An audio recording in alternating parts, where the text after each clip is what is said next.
Assalamualaikum warahmatullahi wabarakatuh. Kembali lagi di channel YouTube saya, California Lampung. Di konten kali ini saya akan membagikan pengalaman saya dengan sahabat-sahabat semua dengan membudidayakan tanaman pepaya California. Nah, ini pengalaman saya, tahap-tahap yang harus dilakukan dalam budidaya pepaya California. Itu yang pertama adalah pengolahan lahan.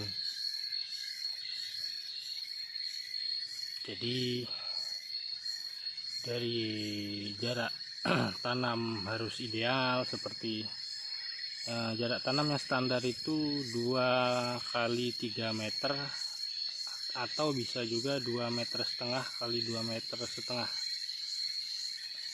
Itu jarak tanam ideal untuk bertani pepaya atau budidaya pepaya California. Setelah itu pengolahan tanah. Jadi sebelum benih ditanam itu tanah harus disterilkan dan dinetralkan pH-nya terlebih dahulu, seperti penaburan, ditabur kapur lubangnya, dan diberi, kalau saya biasanya diberi puradan juga sebelum ditanam bibit, agar hama di dalam tanah ini tidak ada. Nah, setelah itu yang kedua, tahapan yang kedua adalah pemilihan bibit. Nah, itu kita pilihlah bibit yang atau benih yang menurut rekan-rekan atau sahabat-sahabat semua itu bagus atau super, unggul lah, yang unggul, yang berkualitas. Kalau saya biasanya ngambil atau metik sendiri di kebun pepaya saya tidak pernah beli.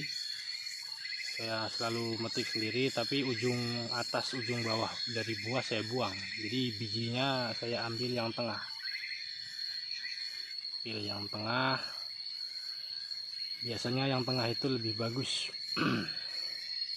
pilih bibit yang unggul. Nah, setelah itu tips dari saya untuk bibit yang akan ditanam, jika bibit itu kira-kira sisa banyak, ambillah bibit yang batangnya kurus, jangan pilih yang gemuk-gemuk. Nah, karena dari pengalaman saya, yang gemuk-gemuk itu yang terlihat subur di dalam polybag itu kebanyakan bulat. Saya dulu awal bertani itu sedikit bercerita, itu menanam benih itu yang gemuk-gemuk saya tanam banyak sekali. Tapi ketika sudah berkembang atau udah menjadi bakal buah, itu bisa dibilang 50% bulat, karena milihnya yang bibitnya yang gemuk-gemuk. Nah, yang ketiga adalah pemupukan. Nah, untuk pemupukan itu harus rutin, tidak perlu banyak, tapi rutin. Jika sebulan sekali, 1 bulan setengah sekali, jangan beda-beda cara pemupukannya, takutnya tanamannya kaget. Kalau saya biasa melakukan pemupukan itu 1 bulan sekali. Dengan pupuk saya menggunakan Ponska yang subsidi, yang biasa, tidak perlu yang mahal. Karena dari pengalaman saya, sahabat saya menggunakan Mutiara, saya menggunakan Ponska yang biasa, hasil panennya nggak beda jauh, bisa dibilang sama saja. Bahkan jika dihitung siklusnya, perputarannya, pendapatannya lebih besar saya daripada dia. Karena harga pupuk kan ya bisa dibilang, jika Ponska kurang lebih per kilogram 3.000, jika Mutiara kurang lebih per kilogram 10-15.000.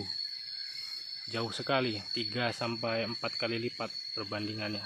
Ya, kita sebagai petani harus pintar memilih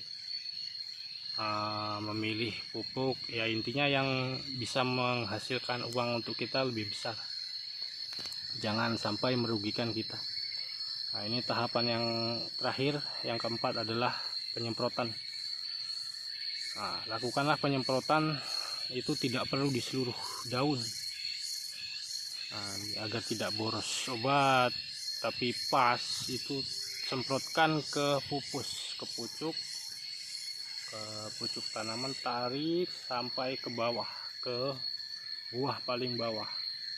Nah, begitu juga sebelahnya, kanan kiri, tarik dari semprot dari pupus, dari pucuknya, tarik sampai buah paling bawah. Ya, semoga tips-tips dari saya bisa bermanfaat untuk rekan-rekan semua. Jangan lupa like dan subscribe video ini. Assalamualaikum warahmatullahi wabarakatuh.